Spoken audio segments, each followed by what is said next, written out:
two fathers, the father of the bride and the father of the groom, because also their culture and tradition that normally it was the fathers who would choose the partner for their son or their daughter.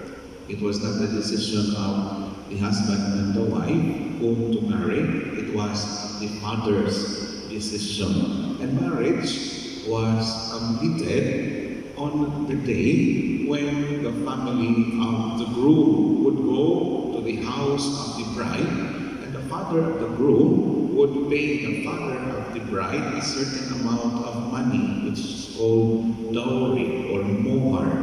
This was in payment for the expenses that the father of the bride has incurred in raising his daughter. So the father of the groom would pay the father of the bride, and after payment is done, they will bring the bride to the house of the groom. Kita mga Bisaya, atong itawag ng kanas, no? Ang kanas, wao ang asawa, ganon sa balay, sa bana. Halfway along the way, the bridesmaids will do their job. The bridesmaids will wait for the bridegroom halfway along the way. So they are part of the welcome party. So when the bridegroom arrives halfway, then the bridesmaids would lead the entourage going to the house of the groom. And when they arrived at the house of the groom, especially if it is evening, because they will be walking, no automobiles, no cars. So when they arrive at the house of the groom, the doors will be locked, and the festivities, the celebration, eating, dancing, singing, drinking will begin, which will last for 7 days. Ito ka adlaw lang bira. Ato ka natay kason sa tuwa o sa tao hikay, no? Kung ang kasal alas 3 sa hapon, o mga alas 4, ini ka alas 6 pa ni hapon, mga hubog ka alas 8, nagabi maghuga sa plato, in kaugma, sugod nagbayad sa utang sa tindahan, no? Utang para MP, para kata-kata. So that is their wedding celebration. So many brothers and sisters, the bridesmaids are actually very essential in their wedding celebrations. That's why the 10 virgins in the parable who were actually bridesmaids were expected to do their job. And their job is to prepare the way of the bridegroom. And part of the preparation is to secure lamps, because they never knew when the bridegroom would arrive. So the time that the bridegroom would arrive during evening or midnight, they are already equipped with lamps. But then 5 were wise. They brought along with them extra oil for their lamps.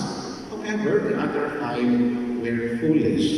They were bringing lamps but no extra oil. So when the bridegroom was long delayed, and it was time for them to do their job, to lead the entourage, their lamps would no longer lit because there were no longer oil.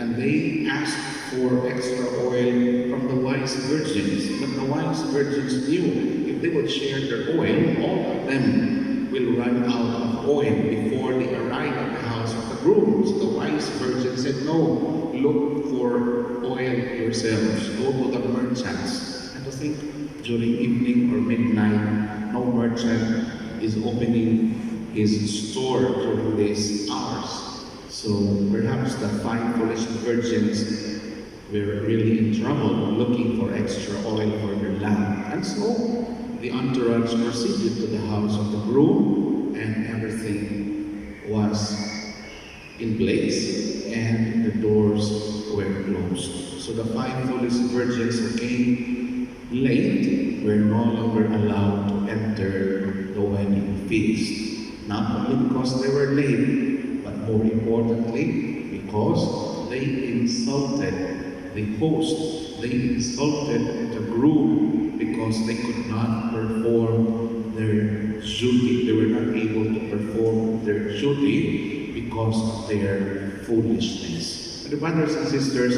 this is just a parable which reminds all of us that like the virgins, like the bridesmaids, we also as baptized Christians have our duties in our lifetime. And our duty is to keep the flame of our faith always bright and alive. During baptism, there is a portion there during the rite of baptism when the priest would anoint holy oil on the forehead or the head of the child, as he says, receive the light of Christ, receive the oil of Christ. And then the candle is being given to the parents and the ninong and the nina. Receive the light of Christ. This light has to be kept burning brightly. This child of yours already belongs to God. So by virtue of our baptism, we have received the light of faith. And as we grow, we have to keep the faith, the flame of faith alive always in our hearts, in our lives. And to be able to do that is to always have an extra oil, the oil of charity, because love will never be a burning flame without charity, without kindness. So be kind to everyone every day. Even a simple smile is the beginning of friendship. Even a simple smile is a sign that your brothers, your neighbors, everyone else is welcome in your heart. Even a simple smile is already an act of kindness. How much more with words of kindness? Being kind, being charitable to others is one of the many ways to keep our faith in Christ burning brightly, and hopefully we can light the entire world with our faith in Christ. In the name of the Father, and of the Son, and of the Holy Spirit, amen. Please stand.